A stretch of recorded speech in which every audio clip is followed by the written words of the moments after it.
നീ ആരാ മൈന? എന്റെ ആരുമല്ല.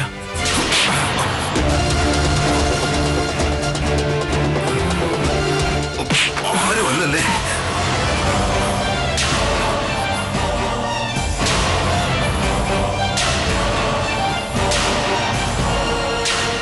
എന്റെ വീട്ടിൽ നീ വന്ന് കയറിയ ഞാൻ സഹിച്ചു.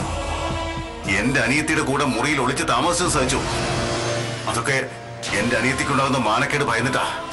അവസാനം അവളെ കെട്ടിച്ച് തന്നു ഞാൻ നിനക്ക്. പകരം നീ എന്നോട് ചെയ്ത എന്താ പറ? നീ എന്നോട് ചെയ്ത എന്താ? ഒരാളെ പിഴപ്പിച്ചിട്ട് അടുത്തയാളെ കെട്ടി നീയല്ലേ? എന്റെ മാനസയും മൈനയും നശിപ്പിച്ചു അല്ലേ? എന്റെ അനിയത്തിമാരുടെ രണ്ടിന്റെയും ജീവിതം ഇല്ലാതാക്കിയ അല്ലേടാ നായ നീ.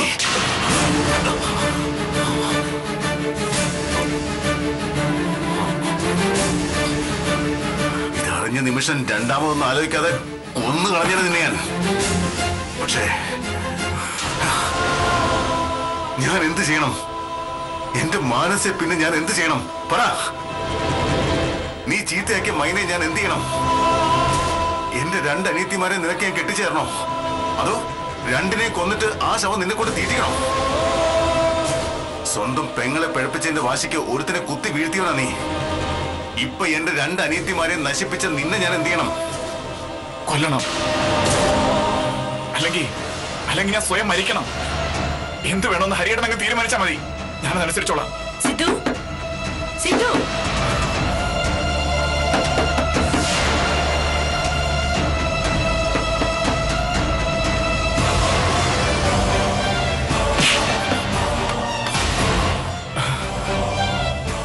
ഒന്നും അവൾ അറിയരുത്.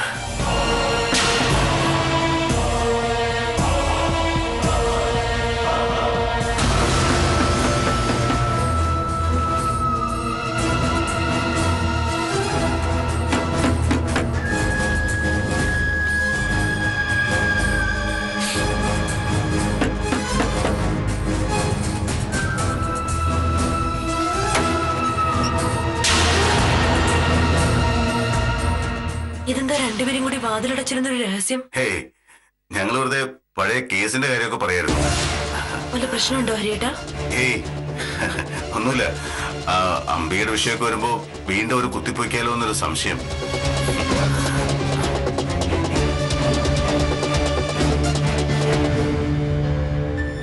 കുഴപ്പാവോ? പിന്നെന്താ മുഖമല്ലാതെ?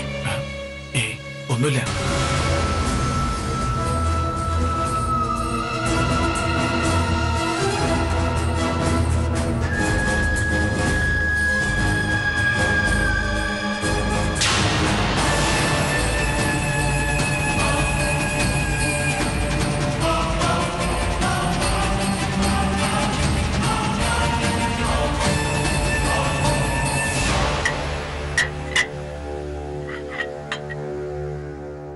എനിക്ക് വിശപ്പില്ല ഗൗരി. എന്ന് പറഞ്ഞ പറ്റില്ല ഹരി. ഇവിടെ വേലക്കാരൊന്നുമില്ല. ഒക്കെ ഞാനും മാനസയും കൂടി ഉണ്ടാക്കുന്നതാ. സമയം ഉണ്ടായിട്ടല്ല, ഇല്ലാത്ത സമയം ഉണ്ടാക്കിയെടുക്കുന്നതാ. അല്ല, വേണ്ടെങ്കിൽ നേരത്തെ വിളിച്ചു പറഞ്ഞൂടെ? വെറുതെ കഷ്ടപ്പെടുത്തുന്ന എന്തിനാ? വാ ഇങ്ങോട്ട്. ഗൗരിജി, ആഹാരം വേണ്ടാന്ന് പറഞ്ഞ് കിടക്കാൻ പോവായിരുന്നു. കഷ്ടപ്പെട്ട് ഉണ്ടാക്കി വെച്ചിട്ട് കഴിക്കാതിരുന്നാലോ? അത് ശരി. അപ്പൊ രണ്ടുപേരും ഗ്രൂപ്പ് ചേർന്നെടുത്ത തീരുമാനമല്ലേ? നിസ്സാര കാര്യം മതി ഗൗരിജി. സിദ്ധുവിന്റെ പഴയ കേസ് റീ എൻക്വയറി എങ്ങാണ്ട് വരുന്നുണ്ടെന്ന് കേട്ടു. അതിന്റെയാ. അപ്പൊ അങ്ങനെ ഒരു കാരണം ഉണ്ടല്ലേ? തെളിവില്ലാത്ത കേസിൽ തൂക്കി കൊല്ലാറില്ല സിദ്ധാർത്ഥ. നീ വന്നിരുന്ന ആഹാരം കഴിക്കും.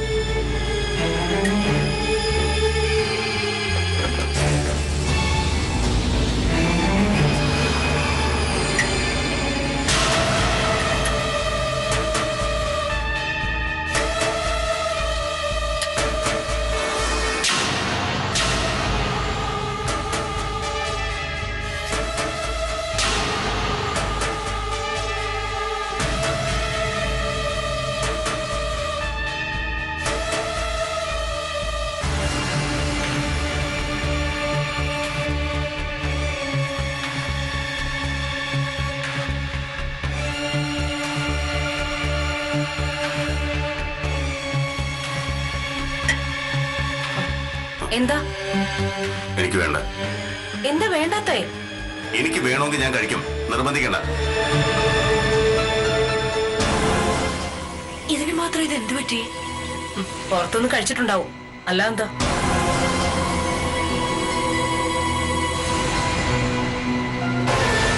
വേണ്ടേ? മനസ്സാ, ഞാൻ ആദ്യമേ പറഞ്ഞതല്ലേ വിശപ്പില്ലാന്ന്. എന്തോ കുഴപ്പമുണ്ട്. ഇവര് പറഞ്ഞതിനും അപ്പുറത്ത് മറ്റെന്തോ ഉണ്ട്.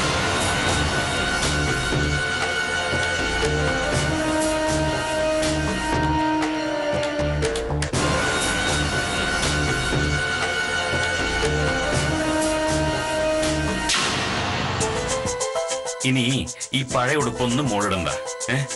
അച്ഛൻ പുതിയ കുറെ ഉടുപ്പുകൾ മേടിച്ചു തരാം. എനിക്ക് വേണ്ട, അമ്മ വഴക്കുറയും. അമ്മ വഴക്ക് പറയുമ്പോ മോള് പറയണം, അച്ഛൻ വാങ്ങിച്ചു തന്ന ഉടുപ്പൊക്കെ ഞാനിടും, അച്ഛനെ എനിക്ക് വലിയ ഇഷ്ടമാണ്. അതെങ്ങനെ പറയും? എനിക്ക് ഇഷ്ടമല്ലല്ലോ. ഇഷ്ടപ്പെടാൻ ശ്രമിക്കണം, അതാ വേണ്ടത്. ഗോപു,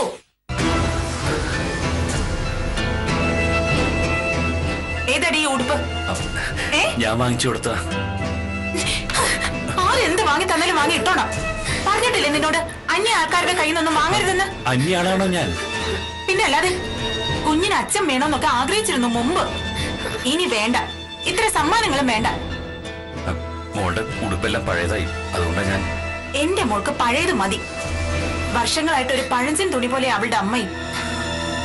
ആർക്കും വേണ്ടാതെ പിഴച്ചു പറ്റ സന്തതിയുമായിട്ട് 4 ചുമരുകൾക്കുള്ളിൽ ഒതുങ്ങിക്കൂടിയ ഒരു പഴന്തുണി കെട്ട അവളുടെ അമ്മ. പട്ടും പൊന്നും പുതിയതും ഒന്നും വേണ്ട എന്റെ മോൾക്ക്. ഒരുത്തിയിൽ നിന്നും രക്ഷപ്പെടാൻ വേണ്ടി നിങ്ങൾ ഈ കാണിക്കുന്ന അഭിനയം കാണുമ്പോ വെറുപ്പ് കൂടുക എനിക്ക് നിങ്ങളോട്.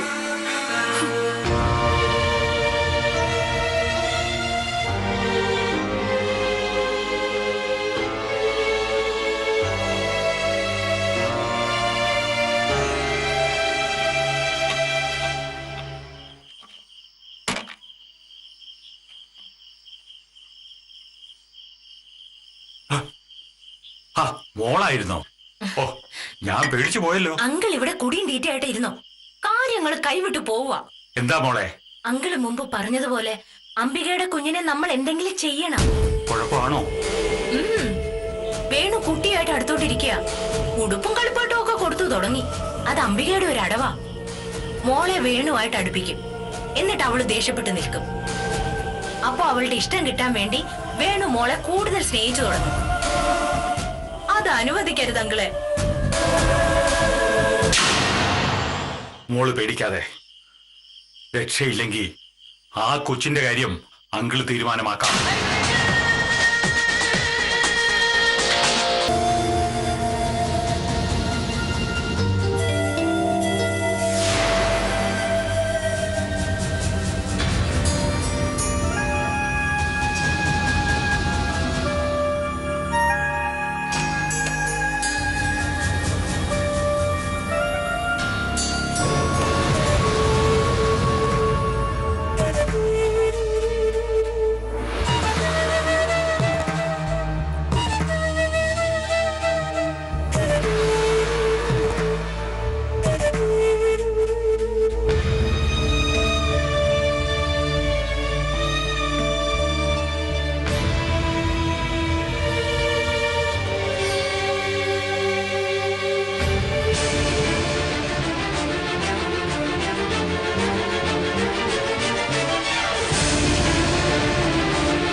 ഹരിയേട്ടാ, ഞാൻ പറയുന്നത് കേൾക്കാനുള്ള മനസ്സ് കാണിക്കണം. ഞാൻ തെറ്റുകാരനാ. പരിഹാരം കാണാൻ കഴിയാത്ത തെറ്റാ ഞാൻ ചെയ്തത്. പക്ഷേ അതൊന്നും എന്റെ മാത്രം തീരുമാനങ്ങളായിരുന്നില്ല. ഒരു ദുർബല നിമിഷത്തിൽ തെറ്റ് ചെയ്യുമ്പോ അതിനെ വഞ്ചിക്കണമെന്ന് വിചാരിച്ചിട്ടേ ഇല്ല ഞാൻ. അത്രയ്ക്ക് ഇഷ്ടമായിരുന്നു രണ്ടുപേർക്കും. പക്ഷേ കാര്യങ്ങളെല്ലാം കൈവിട്ടുപോയി. ആളുകൾക്ക് മുന്നിൽ മാനസ ഒരു പുരുഷനെ മുറിയൊളിപ്പിച്ച ചീത്ത പെണ്ണായിട്ട് മുദ്ര കുത്തുന്നു തോന്നിയപ്പോ വേറെ മാർഗങ്ങളില്ലായിരുന്നു. മൈന നിർബന്ധിച്ചിട്ടാ ഞാൻ മനസ്സെ കല്യാണം കഴിച്ചത്. അർത്ഥബോധാവസ്ഥയിൽ കുഞ്ഞിന്റെ അച്ഛനെന്ന് പറഞ്ഞ് നിന്റെ പേരവള് മന്ത്രിച്ചപ്പോ പേടിച്ചു പോയി ഞാൻ. അങ്ങനെ ആവല്ലേ എന്ന് പ്രാർത്ഥിച്ചു. പക്ഷെ ആരും പറയാതെ തന്നെ എനിക്ക് മനസ്സിലായി ഞാൻ വിശ്വസിക്കുന്നവരുടെ മുഖത്തൊക്കെ കള്ളത്തരങ്ങൾ ഒളിച്ച് കളിക്കുന്നുണ്ടെന്ന്. മനഃപൂർവ്വം ഒന്നും ഹരിയേട്ടനെ മറച്ചു വെക്കാൻ തീരുമാനിച്ചതല്ല. ഒരിക്കലും പറയാൻ പറ്റാത്ത സാഹചര്യങ്ങളിലൂടെ കാര്യങ്ങൾ നീങ്ങിയിരുന്നു. ഇതൊന്നും ഒരു ന്യായീകരണമല്ല. അതെനിക്കറിയാം. മൈന ഗർഭിണിയായിരിക്കുമെന്ന് ചിന്തിച്ചതേയില്ല ഞാൻ. അങ്ങനെ ചിന്തിച്ചിരുന്നെങ്കിൽ മൈന എത്ര നിർബന്ധിച്ചാലും എന്ത് തന്നെ സംഭവിച്ചാലും മാനസയെ കല്യാണം കഴിക്കില്ലായിരുന്നു. മാനസയുടെ മുറിയിലാ ഞാൻ ഏറ്റവും കൂടുതൽ ഒളിച്ചു താമസിച്ചത്. പക്ഷേ ഒരു വാക്കുകൊണ്ടോ ഒരു നോക്കുകൊണ്ടോ പോലും തെറ്റ് ചെയ്തിട്ടില്ല. മറിച്ച് 3-4 ദിവസമാണ് മൈനയെ അടുത്തറിയുന്നത്, സംസാരിക്കുന്നത്. അതിനിടയിൽ എപ്പോഴും പറ്റിയൊരു തെറ്റ്. മതി പറഞ്ഞത്. ഇനി പറഞ്ഞാൽ എന്റെ സംയമനം പോകും. വേണുഗോപനും നീയും തമ്മിൽ എന്താ വ്യത്യാസം? ഏതോ ഒരു നിമിഷത്തിൽ വേണുവിന് തോന്നിയ ഒരു തെറ്റ്, അത് അംബികയിൽ ഒരു കുട്ടിയായി വളർന്നു. നീയും അതേ തെറ്റ് തന്നെ ചെയ്തു മൈനയോട്. അല്ലാതെ രണ്ടിടത്തും ആക്രമിച്ച് കീഴടക്കല്ല ചെയ്തത്. അവൻ അംബികയെ ഉപേക്ഷിച്ചു പോയി. നിനക്ക് മൈനെ ഉപേക്ഷിക്കേണ്ടി വന്നു. അത് മാത്രമാണ് വ്യത്യാസം.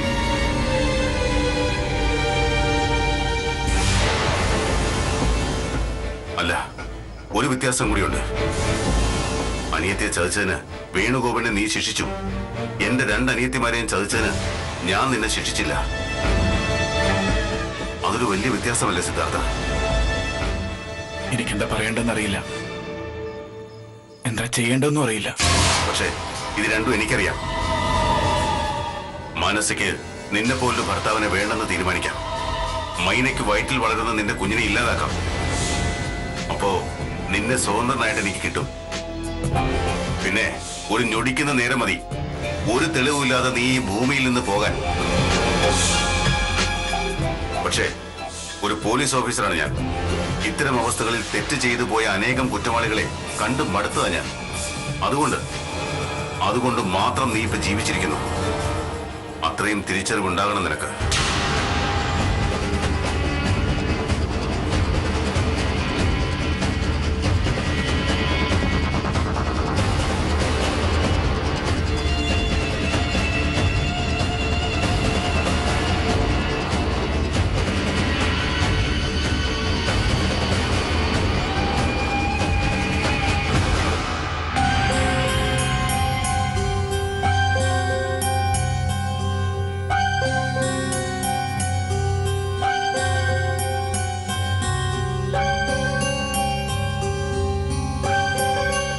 എന്താടാ വിഷമിച്ച് നിൽക്കണേ?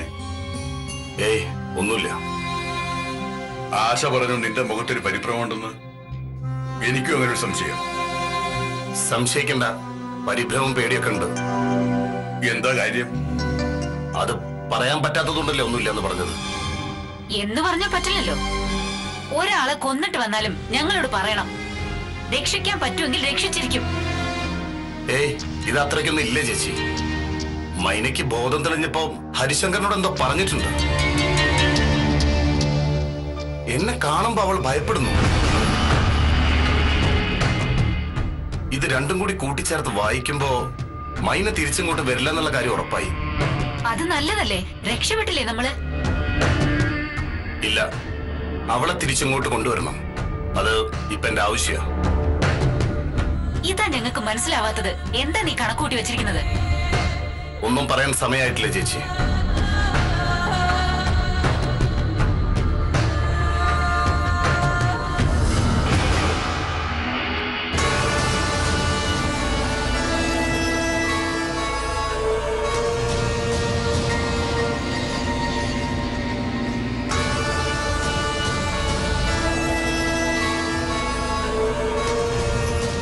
മാനസ, എന്താ ഗൗരിച്ചി? എന്തു പറ്റി നിന്റെ ഏട്ടന്? എന്താ? ഉറക്കമില്ല, ആഹാരമില്ല, മിണ്ടാട്ടമില്ല. ഞാനും ശ്രദ്ധിച്ചു. ഏട്ടന്റെ മനസ്സിലെന്താ? എനിക്കറിയില്ല, എന്നോടൊന്നും പറയുന്നില്ല. മൈനയാണോ ഗൗരിച്ചി ഇതിനെല്ലാം കാരണം?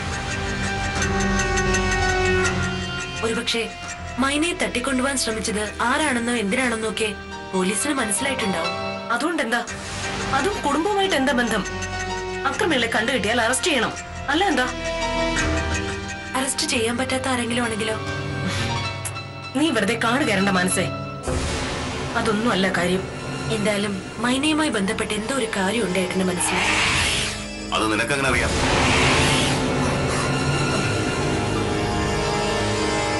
ഏട്ടന്റെ മനസ്സിൽ എന്താണെന്ന് അന്വേഷിക്കലല്ല നിന്റെ ജോലി. നീ നിന്റെ ഭർത്താവിന്റെ കാര്യം നോക്ക്, മനസ്സിലായോ? ഇത്രയും കാലം അങ്ങനെ ആയിരുന്നില്ലല്ലോ. പുന്നാര പെങ്ങൾ പറയുന്നതായിരുന്നല്ലോ വേദവാക്യം. എന്താ മൈന പോയപ്പോ അതൊക്കെ നഷ്ടപ്പെട്ടോ? എന്ത് പറഞ്ഞാലും ഉടനെ മൈനയെ കുറിച്ച് പറയും. അതൊരു പാവം കുട്ടി, അതിനെ വെറുതെ വിട്ടേക്ക്. പാവം കുട്ടികൾക്കൊരു ഗുണമുണ്ട്, അവര് കല്യാണത്തിന് മുമ്പേ പ്രസവിക്കും. ഗൗരി മതി, അധികം പരിഹസിക്കണ്ട. ഓരോന്നിനും ഓരോ കാരണങ്ങളുണ്ടാവും. എന്ത് കാരണം? അതല്ലേ അറിയാത്തത്. ഈ സംസാരം നമുക്ക് ഇവിടെ വെച്ച് നിർത്താം.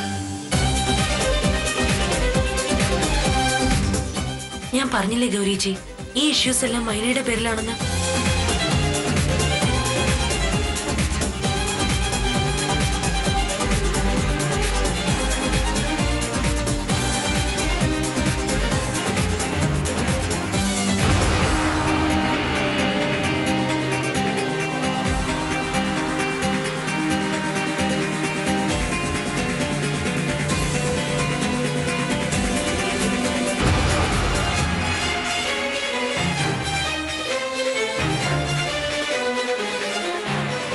ഇതെന്ത് പറ്റി? എനിക്ക് എത്ര ആലോചിച്ചിട്ട് മനസ്സിലാവുന്നില്ല. ഏയ് ഒന്നുമില്ല. എന്നോ ഉണ്ട്. മൈന ഇവിടുന്ന് പോയ പിന്നെ ഈ പ്രശ്നങ്ങളൊക്കെ. എന്ത് പ്രശ്നം? ഞാനെന്ത് പ്രശ്നം ഉണ്ടാക്കി? ഓ, സിദ്ധുവിന്റെ കാര്യം ഇവിടെ ആരാ പറഞ്ഞേ? ഞാൻ പറഞ്ഞ ഹരിയേട്ടനെ കുറിച്ചാ. ഹരിയേട്ടൻ മൈനയെ വെറുതെ ന്യായീകരിക്കാം. സിദ്ധു, ഈ വീട്ടിലെല്ലാരും അവളോട് കാണിച്ച സ്നേഹം സിദ്ധുവിന് അറിയാലോ. പ്രത്യേകിച്ച് ഗൗരിജിക്ക് വലിയ കാര്യമായിരുന്നു അവളെ. പക്ഷെ ഇവിടെ താമസിച്ചോണ്ട് ഇത്രയ്ക്ക് പേരുദോഷം കേൾപ്പിച്ചതിനെ ഗൗരിജി ഇപ്പൊ കുറ്റം പറയുന്നു. അതിലെന്താ തെറ്റ്? ആരായാലും പറഞ്ഞു പോകില്ലേ? സിദ്ധു എന്താ ഒന്നും മിണ്ടാത്തത്? പക്ഷെ ഇവിടെ താമസിച്ചോണ്ട് ഇത്രയ്ക്ക് പേരുദോഷം കേൾപ്പിച്ചതിനെ ഗൗരിജി ഇപ്പൊ കുറ്റം പറയുന്നു. അതിലെന്താ തെറ്റ്? ആരായാലും പറഞ്ഞു പോവില്ലേ? സിദ്ധു എന്താ ഒന്നും മിണ്ടാത്തത്? ചില സാഹചര്യങ്ങളിൽ മനുഷ്യന് തെറ്റുകൾ പറ്റും. അത് ഞാനായാലും നീയായാലും സംഭവിക്കാവുന്നതല്ലേ ഉള്ളൂ. ഞാനാണെങ്കിലും സിദ്ധു ആണെങ്കിലും സംഭവിക്കില്ല. അടച്ചിട്ട മുറിയിലെ അരണ്ട വെളിച്ചത്തിൽ എത്ര രാത്രികൾ ഞാനും സിദ്ധുവും കിടന്നുറങ്ങി. നമുക്ക് പരസ്പരം ഇഷ്ടവുമായിരുന്നു. എന്നിട്ടെന്താ നമ്മൾ തെറ്റിയാത്ത? വളർന്നു വരുന്ന കുടുംബ സാഹചര്യങ്ങളാണ് നമ്മളെ നല്ലതും ചീത്തയാക്കുന്നത്. എന്റെ സിദ്ധുവിനെയും പോലെ നല്ലൊരു പാരമ്പര്യം പറയാൻ മൈനക്കില്ല. അതുകൊണ്ട് സംഭവിച്ചതാ ഇത്. സംഭവിക്കാനുള്ളത് സംഭവിച്ചു പോയില്ലേ? സംഭവിച്ചു പോയി. അവളെ അർജുനൻ കൊണ്ടുപോവുകയും ചെയ്തു. ഇനി ഹരിയേട്ടൻ അവളെ ന്യായീകരിച്ച് സംസാരിക്കേണ്ട കാര്യം എന്താ? മറ്റെന്തൊക്കെയോ സംഭവിച്ചിട്ടുണ്ട് സിദ്ധു.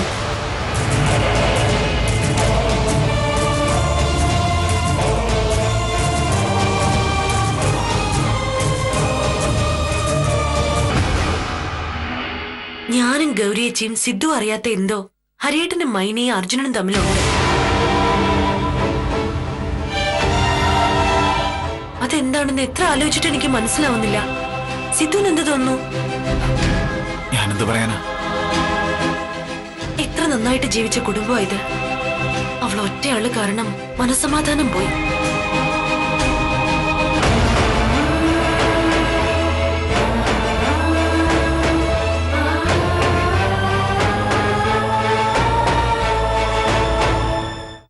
മൈനയുടെ ഹസ്ബൻഡ് അല്ലേ? ആ അതെ. SP ഹരിശങ്കർ സാറിന്റെ സഹോദരിയല്ലേ മൈന? അല്ല. പിന്നെ? അയാളുടെ ആരുമല്ല മൈന. സംസാരത്തിൽ എന്താ ഒരു ബഹുമാനം ഇല്ലാത്തത്? പോലീസിലെ ഇത്ര ഉയർന്ന ഒരു ഉദ്യോഗസ്ഥനെ അയാളെ നിന്നും സംബോധന ചെയ്യാറില്ല ആരും. എനിവേ, ഞാൻ ചോദിച്ചതേ ഉള്ളൂ. മൈനയെ ഡിസ്ചാർജ് ചെയ്യാം. ബട്ട് വൺ തിങ്, മൈനയുടെ യൂട്രസ് വല്ലാതെ ഷേക്ക് ആയിട്ടുണ്ട്. ഐ മീൻ, ശ്രദ്ധിച്ചില്ലെങ്കിൽ അബോർഷനായേക്കാം. സോ കെയർഫുൾ ആയിരിക്കണം. നോക്കിക്കോളാം ഡോക്ടർ. ബെഡിൽ നിന്ന് എഴുന്നേൽക്കാതെ നോക്കിക്കോളാം. ഏയ്, അതിന്റെ ഒന്നും ആവശ്യമില്ല. എഴുന്നേറ്റ് നടക്കണം. നടക്കാമെന്നല്ല, നടക്കണം. ഭാരപ്പെട്ട പണികളൊന്നും ചെയ്യാതിരുന്നാ മതി. പിന്നെ പറയണ്ടല്ലോ, മനസ്സ് വിഷമിപ്പിക്കാതിരിക്കുക. എപ്പോ പോകാം ഡോക്ടർ? ഇന്ന് തന്നെ ബില്ലെല്ലാം സെറ്റിൽ ചെയ്തോളൂ. വൈകിട്ട് ഡോക്ടർ ജാവേദ് റൗണ്ട്സിന് വരും. നേരത്തെ വന്നാ ഇന്ന് തന്നെ പോയിക്കോളൂ. ചിലപ്പോ ഡോക്ടർ വൈകും. അങ്ങനെയാണെങ്കിൽ നാളെ രാവിലെ പോകാം. ശരി ഡോക്ടർ, എന്നാ ഞാൻ ശരി.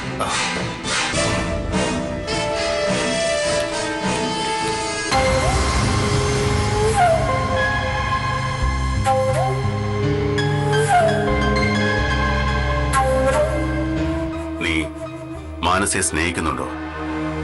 ഒരുപാട്. സ്നേഹത്തിനും അപ്പുറത്തുള്ള കടപ്പാടുണ്ട് മാനസയോട് എനിക്ക്. മൈനയോടോ?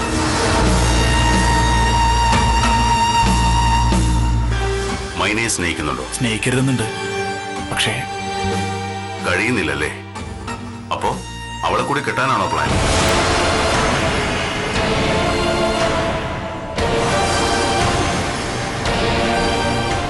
അതോ ആയുഷ്കാലം കീപ്പായിട്ട് വെച്ചോണ്ടിരിക്കാനോ?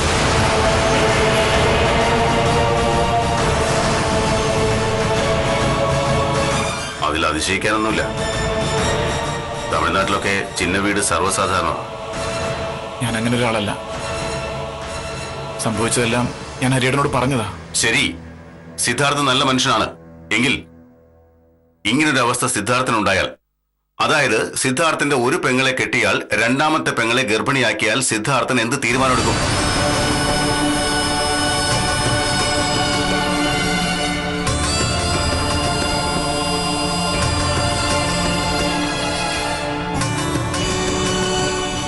പറയൂ. എനിക്കറിയില്ല ഹരിയേട്ടാ, ഒരു ഉത്തരം പറയാൻ എനിക്ക് കഴിയുന്നില്ല. പക്ഷെ എനിക്ക് കഴിയും. ഇത് ആലോചിച്ചിട്ട് തീരുമാനമാണ് ഞാൻ ഈ പറയാൻ പോകുന്നത്.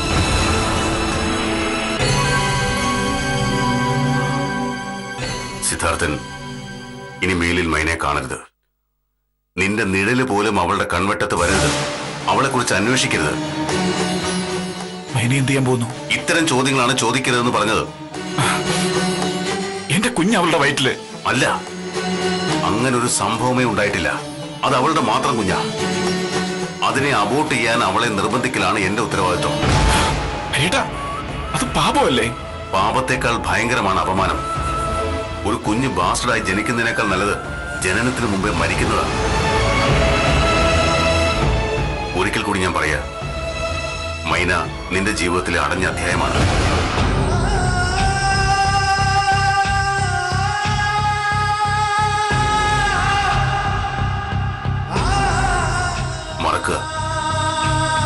മറക്കാൻ കഴിഞ്ഞില്ലെങ്കിലും കാണാൻ ശ്രമിക്കാതിരിക്കുക. ഇത് ഒരു റിക്വസ്റ്റ് അല്ല, കമാൻഡിംഗ് ആണ്.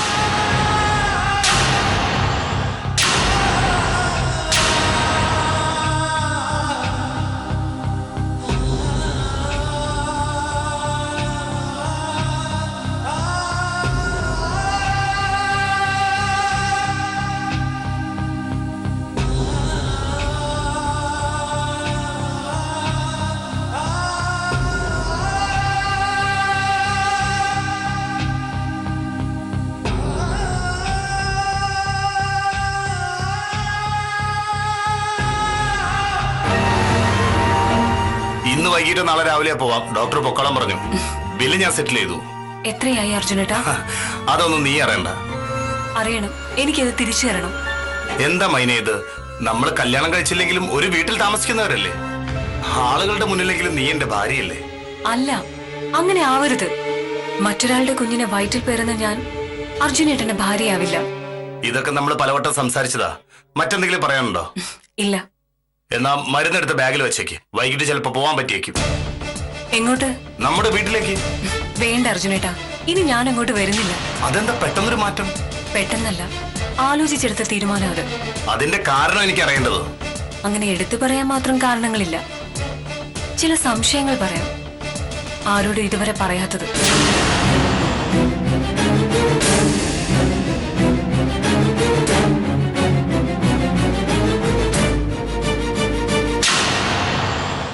സ്റ്റെയർ കേസിൽ നിന്ന് ഞാൻ വീണത് എണ്ണ ചവിട്ടിയാണ്. ഹോസ്പിറ്റലിൽ കൊണ്ടുവരുമ്പോ എന്റെ കാലിൽ എണ്ണ ഉണ്ടായിരുന്നെന്ന് പിന്നീട് ഡ്യൂട്ടി ഡോക്ടർ പറഞ്ഞിരുന്നു. അത് അപ്പൊ എങ്ങനെങ്കിലും വീണതായിരിക്കാം. അതെ, ഞാനും അങ്ങനെ തന്നെ വിചാരിച്ചു. അതുകൊണ്ടല്ലേ തിരിച്ചു വീട്ടിലേക്ക് വന്നത്. അപ്പോഴൊക്കെ അർജുനേട്ടൻ ഉൾപ്പെടെ എല്ലാവരും അഭിനയിക്കുന്ന സ്നേഹം കാണുമ്പോ എനിക്ക് അമ്പരപ്പായിരുന്നു. അതൊക്കെ നിന്റെ തോന്നല മൈനെ. എല്ലാവർക്കും നിന്നെ ഇഷ്ടമാ. അർജുനേട്ടൻ എന്നെ ഇഷ്ടം. അതെ, എന്താ സംശയം? മറ്റൊരാളുടെ കുട്ടിയെ വയറ്റിക്കൊണ്ട് നടക്കുന്ന എന്നെ അർജുനേട്ടൻ ഇഷ്ടമാണ് അല്ലേ? ആ ഒരു കാര്യം ഞാൻ ആലോചിക്കാറില്ല. ഉണ്ട്, അതേ ആലോചിക്കുന്നുള്ളൂ. എനിക്കറിയാം. ഞാനൊന്ന് ചോദിക്കട്ടെ, ആരാ എന്നെ തട്ടിക്കൊണ്ടു പോകാൻ ശ്രമിച്ചത്? എനിക്കെങ്ങനെ അറിയാം? അർജുനേട്ടൻ അറിയില്ലെങ്കിൽ ഞാനൊന്നും ചോദിക്കുന്നില്ല. പക്ഷെ എന്റെ സംശയം ഞാൻ പറയാം. കാറിന്റെ ക്ലച്ച് കംപ്ലൈന്റ് അല്ലായിരുന്നു. കാരണം 20 കിലോമീറ്റർ കഷ്ടിച്ചു പോവില്ലെന്ന് പറഞ്ഞ ആ കാറ് 70 കിലോമീറ്ററോളം ഓടിച്ചാണ് അർജുനേട്ടൻ പുലർച്ചെ ഹോസ്പിറ്റലിൽ എത്തിയത്. അത് ഞാൻ വഴിക്ക് വർക്ക്ഷോപ്പിൽ കാണിച്ചിരുന്നു. അയ്യോ, ഇങ്ങനെ ഉത്തരങ്ങൾക്ക് വേണ്ടി പറഞ്ഞതല്ല. അർജുനേട്ടൻ ഒന്നും പറഞ്ഞില്ലെങ്കിലും കുഴപ്പമില്ല. ഞാൻ മനസ്സിലുള്ളതെല്ലാം പറഞ്ഞു തീർക്കട്ടെ. അർജുനേട്ടൻ പറഞ്ഞ ഹോട്ടലിലാണ് പോയത്. പരിചയമില്ലാത്ത ലോഡ്ജായിട്ടും റിസപ്ഷനിൽ ID പ്രൂഫ് ഒന്നും ചോദിച്ചില്ല.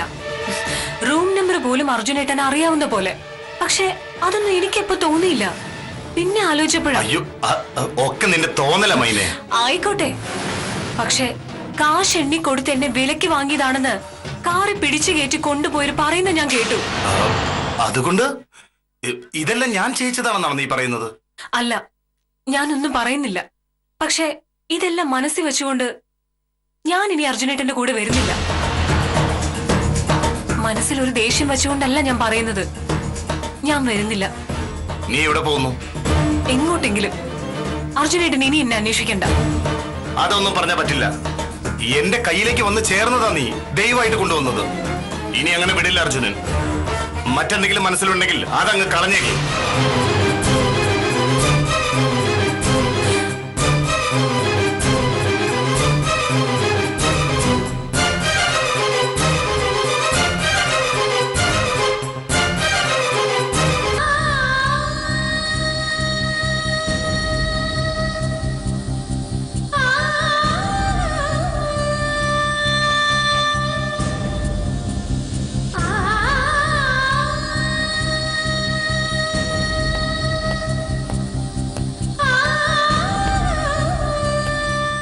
ഡിസ്ചാർജ് ചെയ്യാന്ന് പറഞ്ഞു ഡോക്ടർ.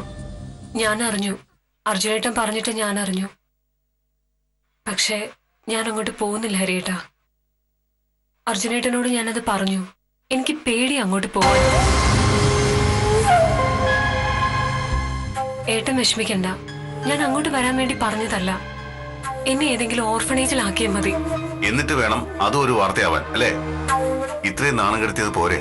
എന്നാ ഏട്ടൻ എന്നെ ഏതെങ്കിലും ഒരു ഹോസ്റ്റലിലോ മറ്റോ. ഗർഭിണിയായൊരു പെണ്ണെ എന്തു പറഞ്ഞാ ഞാൻ കൊണ്ടാക്കുക?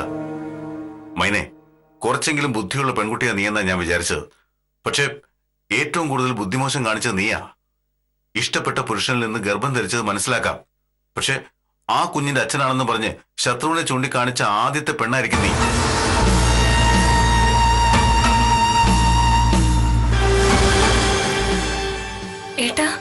ഞെട്ടണ്ട. അർത്ഥബോധാവസ്ഥയിൽ നിന്റെ നാവിൽ നിന്ന് തന്നെ ഞാൻ കേട്ടതാ സിദ്ധാർത്ഥിന്റെ പേര്.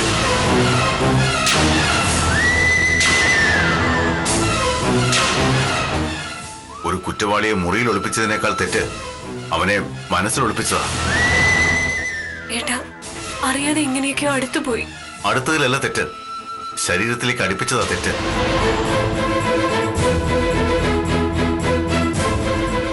എന്ത് ധൈര്യത്തിലായിരുന്നു മോളെ? ഇത്രയ്ക്ക് ബുദ്ധിയില്ലാത്ത കുട്ടിയായിരുന്നു നീ. ആയിരുന്നു, ഒരു മന്ദബുദ്ധിയായിരുന്നു ഞാൻ. ശ്രീകോവിലിന് ചുറ്റും വലം വെക്കുമ്പോ ഈശ്വരനോട് തോന്നുന്ന ഒരു ആകർഷണമില്ലേ, അതുപോലെ എന്തോ ഒന്ന് സംഭവിച്ചു പോയി. അങ്ങനെയായിരുന്നെങ്കിൽ അവനെ മാനസിക വിട്ടുകൊടുക്കരുതായിരുന്നു. അവനും അതിന് തയ്യാറാവരുതായിരുന്നു. സിദ്ധുവേട്ടനെ കുറ്റം പറയല്ലേ അറിയട്ടാ. ഞാൻ നിർബന്ധിച്ചിട്ടാ. എന്റെ മാനസിക ഒരു ചീത്തപ്പേര് വരാതിരിക്കാൻ വേണ്ടി ഞാൻ നിർബന്ധിച്ചിട്ടാ സിദ്ധുവേട്ടൻ അവളെ കല്യാണം കഴിക്കാൻ തയ്യാറായത്. ഏട്ടനൊന്ന് ആലോചിച്ച് നോക്ക്. അന്ന് അങ്ങനെ ചെയ്തില്ലായിരുന്നെങ്കിൽ മാനസയുടെ അവസ്ഥ എന്താവുമായിരുന്നു? നാട്ടുകാരുടെയും ബന്ധുക്കളുടെയും മുന്നില് നാണം കിട്ടു പോകില്ലായിരുന്നോ? ഏട്ടന് പിന്നെ ഈ ജീവിതകാലം തലയുയർത്തി നടക്കാൻ കഴിയുമായിരുന്നു? ഇതൊക്കെ ശരിയാണ്. അതുകൊണ്ട് നിന്റെ ജീവിതമല്ലേ നഷ്ടമായത്? അതിന് എന്ത് ചെയ്യും? അതിലൊന്നും ഏട്ടൻ ടെൻഷൻ ആവണ്ട. ഡെലിവറി കഴിഞ്ഞ് ഞാൻ അകലേക്ക് എങ്ങോട്ടെങ്കിലും പോയിക്കോളാം. ആരും അറിയുകയും കേൾക്കുകയും ഇല്ലാത്ത സ്ഥലത്തേക്ക്. അത് പിന്നീടുള്ള കാര്യമല്ലേ. ഡിസ്ചാർജ് ആയിട്ട് എങ്ങോട്ട് പോകുന്നല്ലേ ആദ്യം ആലോചിക്കേണ്ടത്. നിനക്ക് സമ്മതമാണെങ്കിൽ പോലും അർജുന്റെ കൂടെ ഇനി നിന്നെ ഞാൻ വിടില്ല. ഞാൻ പറഞ്ഞില്ലേ ഏതെങ്കിലും ഹോസ്റ്റലിലേക്ക്. അതൊന്നും ശരിയാവില്ല. എന്തെങ്കിലും ഒരു വഴി കാണും. കണ്ടല്ലേ പറ്റൂ. തലയിൽ കയറിയിരിക്കുന്ന ഒരു ഭാര്യയും തോളത്ത് തൂങ്ങുന്ന 2 അനിയത്തിമാരും. സത്യം പറഞ്ഞ ഇത് 3 എന്റെ തലവേദനയാ. അനുഭവിക്ക, അല്ലാന്താ.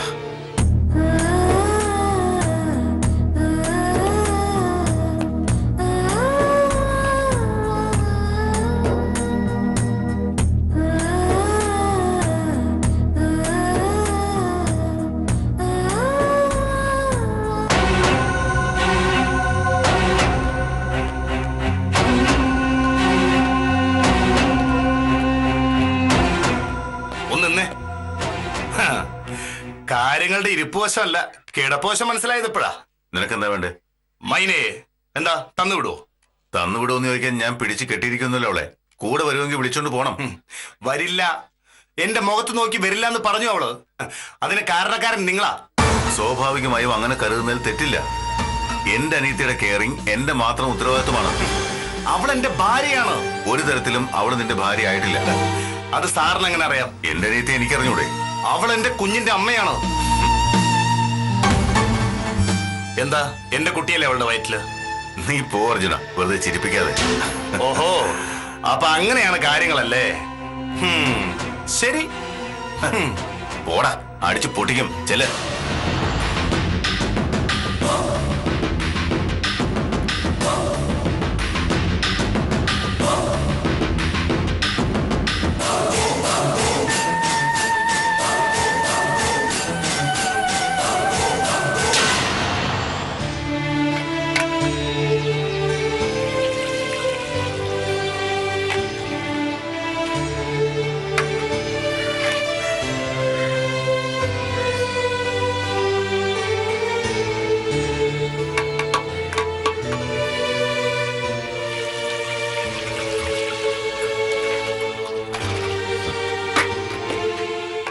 അംബിക, എനിക്കൊരു കാര്യം പറയാനുണ്ട്. അടുക്കള പുറത്തു വന്നു നിന്ന് കാര്യം പറയുന്നത് അടിയാന്മാരും കുടിയാന്മാരും ഒക്കെയാ. ആ കാലം കഴിഞ്ഞുപോയി. ആ, ഞാനിപ്പോ പഴയ അടിയാന്റെയും കുടിയാന്റെ ഒക്കെ അവസ്ഥയിലാ. എന്നെ രക്ഷിക്കാൻ കഴിയുന്ന ഒരേ ഒരാൾ നീയാ. അയ്യോ, ഞാൻ ആരാ രക്ഷിക്കാൻ? മോശപ്പെട്ട് ചീത്തയായിട്ട് തോന്നിയാസം കാണിച്ച് നടക്കുന്ന ഒരു പെണ്ണ്. അംബിക, നീ ശവത്തെ കുത്തരുത്. നീ ഒന്ന് ആലോചിച്ചു നോക്കി. പണ്ട് നമ്മൾ ഇണക്കുരികളെ പോലെ സ്നേഹം പകർന്നു പകർന്നു നടന്നത്. പകർന്നതിന്റെയൊക്കെ കൂലി എനിക്ക് കിട്ടി. ഇനി മതി. എനിക്ക് മതിയായിട്ടില്ല. എന്ത്? സ്നേഹിച്ച് കൊതി തീരണ്ടേ? വേണുവേട്ടാ, നിങ്ങൾ എന്നെ ഉപേക്ഷിച്ച കാലത്തും എനിക്ക് നിങ്ങളോട് ഇത്രയും വെറുപ്പ് തോന്നിയിട്ടില്ല. പക്ഷെ ഇപ്പൊ നിങ്ങൾ വല്ലാതെ തരം താണ് പോണു. ഈ അഭിനയൊക്കെ കാണുമ്പോ എനിക്ക് നിങ്ങളോട് പുച്ഛം തോന്നുവാ. നിനക്കത് പറയാൻ അംബികേ. നീ സ്വതന്ത്രയാ. നാളെ തന്റേതല്ലാത്ത കാരണത്താല് വിവാഹബന്ധം വേർപെടുത്തിയൊരു പെൺകുട്ടിയെന്ന് ഒരു പരസ്യം കൊടുത്താല് നിനക്ക് വേറെ ബന്ധം കിട്ടും. എനിക്കോ നീയും കുഞ്ഞും നഷ്ടാവുകയും ചെയ്യും. എന്റേതല്ലാത്ത കാരണത്തിലുണ്ടായ ഒരു കുഞ്ഞിനെ ഒക്കത്തെടുത്ത് നടക്കേണ്ടി വരും. അംബികെ, ഏതോ ചമ്മാന്റെ ചെരുപ്പൂത്തിയുടെ കുട്ടി അവളുടെ വയറ്റില്. നീ എന്നെ ഒന്ന് മനസ്സിലാക്ക്. വേണുവേട്ടനെ മനസ്സിലാക്കാനാ കഴിഞ്ഞ 5-6 വർഷം ഞാൻ കാത്തിരുന്നത്. ഗർഭിണിയാണെന്ന് അറിഞ്ഞപ്പോ വേണമെങ്കിൽ എന്റെ മോളെ എനിക്ക് ഇല്ലാതാക്കായിരുന്നു. കല്യാണം കഴിക്കാതെ ഗർഭവും താങ്ങി നടക്കുന്ന ഒരു പെണ്ണിന്റെ നാണക്കേട് ഒന്ന് ആലോചിച്ച് നോക്കിയേ. എന്റെ അമ്മയും ഏട്ടനും എത്രമാത്രം സഹിച്ചു. നാട്ടുകാരും വീട്ടുകാരും ബന്ധുക്കളും ഒക്കെ പിഴച്ച പെണ്ണെന്ന് പറഞ്ഞപ്പോഴും കാത്തിരുന്നു ഒരു പ്രതീക്ഷയോടെ. ഇഷ്ടമല്ലാന്നറിഞ്ഞിട്ടും താലി കെട്ടി ജീവിതത്തിലേക്ക് വന്നു. തന്റേതല്ലാത്ത കാരണത്താൽ ബന്ധം വേർപെടുത്തി പോകാനായിരുന്നെങ്കിൽ എന്നെ ആവായിരുന്നു. ഇനിയിപ്പോ അതിന്റെ ആവശ്യമില്ലല്ലോ, ഞാനില്ലേ? ഇല്ല, എന്റെ മനസ്സിൽ ഒരു കോണിൽ പോലും വേണുഗോപൻ എന്ന മനുഷ്യനില്ല. ഭാര്യയും കുഞ്ഞിനെ അംഗീകരിക്കാതെ മറ്റൊരുത്തിയെ തേടിപ്പോയ ഒരു ചെകുത്താനാ എന്റെ മനസ്സിലെ. ചെകുത്താനെ ആരും സ്വീകരിക്കാറില്ല, ആട്ടിപ്പായിക്കാറേ ഉള്ളൂ.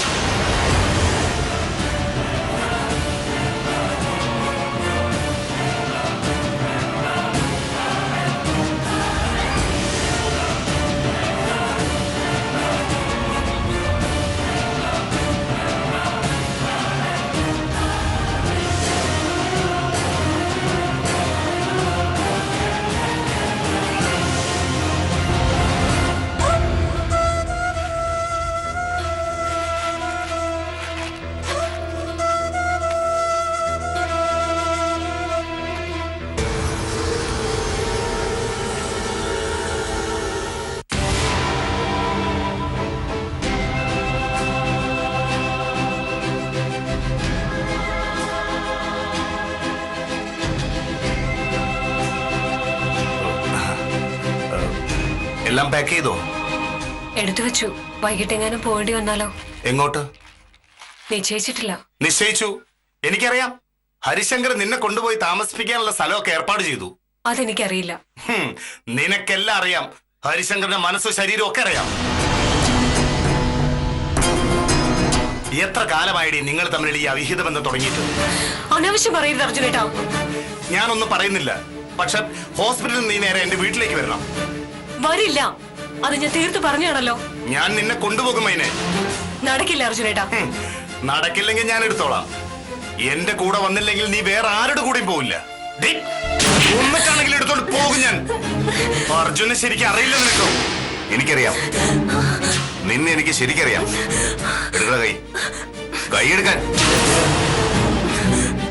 ഇവിടെ എന്ത് ചെയ്യണമെന്നും എവിടെ കൊണ്ടുവിടണമെന്നും ഞാൻ തീരുമാനിക്കും. അത്തരം വിരട്ടലൊന്നും എന്നോട് വേണ്ട സാറേ. ചികിത്സിക്കാനും കൂട്ടിരിക്കാനും ബില്ലടയ്ക്കാനും ഞാൻ. പിന്നെ വന്ന് കൂട്ടിക്കൊണ്ടുപോകാൻ വേറെ ആളുടെ ആവശ്യമില്ല. ചികിത്സിച്ച കണക്ക് പറയണ്ട. ഹരിശങ്കറിന്റെ സഹോദരിക്ക് ഇവിടെ ഏത് ഹോസ്പിറ്റലിലും നല്ല ട്രീറ്റ്മെന്റ് കിട്ടും. പിന്നെ കൂട്ടിരിപ്പ്, അത് നിനക്ക് വെറും ചടങ്ങ് മാത്രമായിരുന്നു. ഇനി ഒന്നുകൂടി ഉണ്ട്, ബില്ല്. അത് ഞാൻ കൗണ്ടറിൽ ചോദിച്ചു. 24,400. 25 ഉണ്ട്. 25,000. എന്നാ പിടിച്ചോ. ഇനി നീ ഇവിടെ നിന്നാൽ ഞാൻ സംസാരിക്കുന്ന പോലീസ് ഭാഷയിലായിരിക്കും പ്രവർത്തിക്കുന്നതും.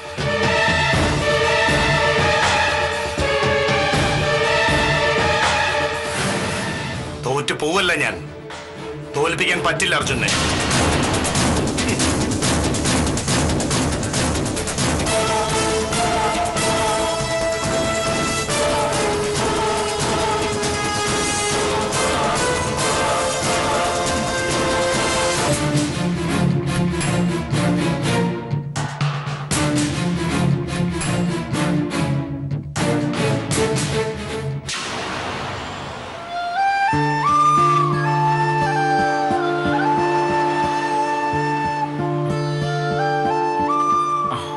വിജയ്, എന്തു പറ്റി? പറ, എന്താ നിന്റെ മനസ്സില്? നീ എന്താ പെട്ടെന്ന് ഇങ്ങനെ ചോദിക്കാൻ? ഇപ്പൊ ചോദിച്ചെന്നേ ഉള്ളൂ. ദിവസങ്ങളായി മനസ്സിൽ കിടക്കുന്ന സംശയങ്ങളാ. നിനക്ക് എന്ത് സംഭവിച്ചിട്ടുണ്ട്? ഞാൻ മാത്രം പറയുന്നല്ലത്, നിന്നെ അടുത്തറിയാവുന്ന എല്ലാവർക്കും ഉണ്ട് ഈ സംശയം.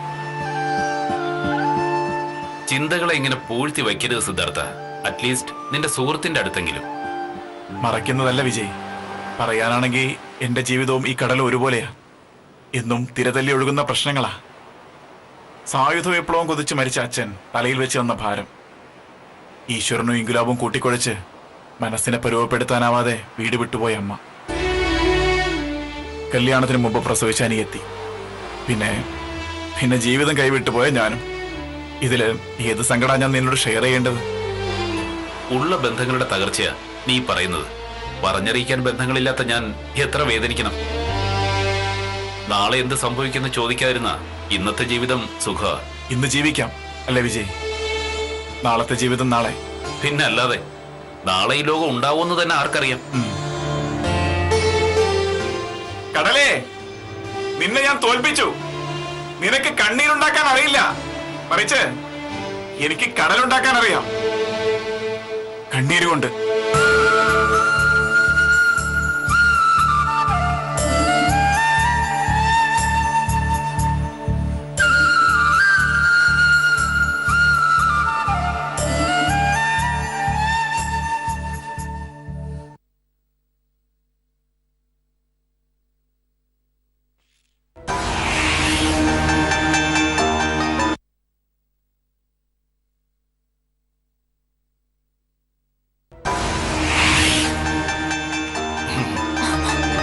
എന്താ?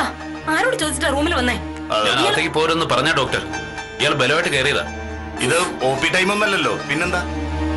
ഏത് ടൈമിലാണെങ്കിലും പെർമിഷൻ ഇല്ലാതെ അകത്തേക്ക് വരാൻ പാടില്ല. വന്നു പോയില്ലേ? ഒരു കാര്യം പറഞ്ഞിട്ട് ഞാൻ അങ്ങ് പൊക്കോളാം. I don't want to hear anything. എനിക്കൊന്നും കേൾക്കണ്ട. Just get out. ഇറക്കി വിടണ്ട. ഒരു 2 മിനിറ്റ് എനിക്ക് പറയാനുള്ള പറഞ്ഞ് ഞാൻ പൊക്കോളാം. ഒന്ന് പുറത്തിറങ്ങി നിൽക്കോ. കുടുംബത്തിലെ നാണം കെട്ട കാര്യാ, അതുകൊണ്ടാ.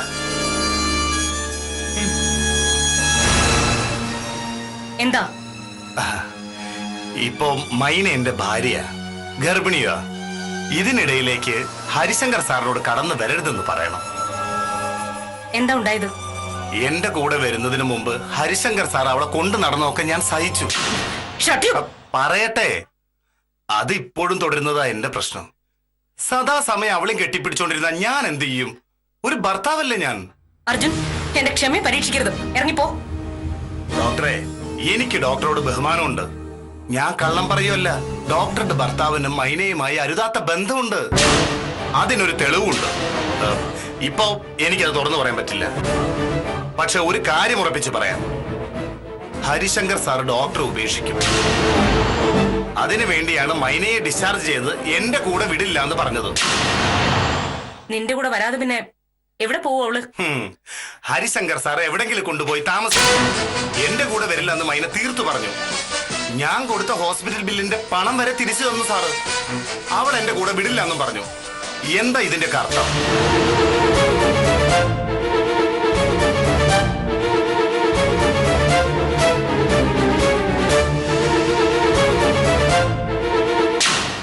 ഞാൻ അവളെ സ്വീകരിക്കാൻ തയ്യാറാ. ഡോക്ടർ ഭർത്താവിനൊന്ന് തടഞ്ഞാ മതി. നീ പൊയ്ക്കോ. ഹരി വല്ല ഡിസ്ചാർജ് ചെയ്യാൻ. സിറ്റി ഹോസ്പിറ്റലല്ലേ മൈന കിടക്കുന്നേ? അതെ, റൂം നമ്പർ 302.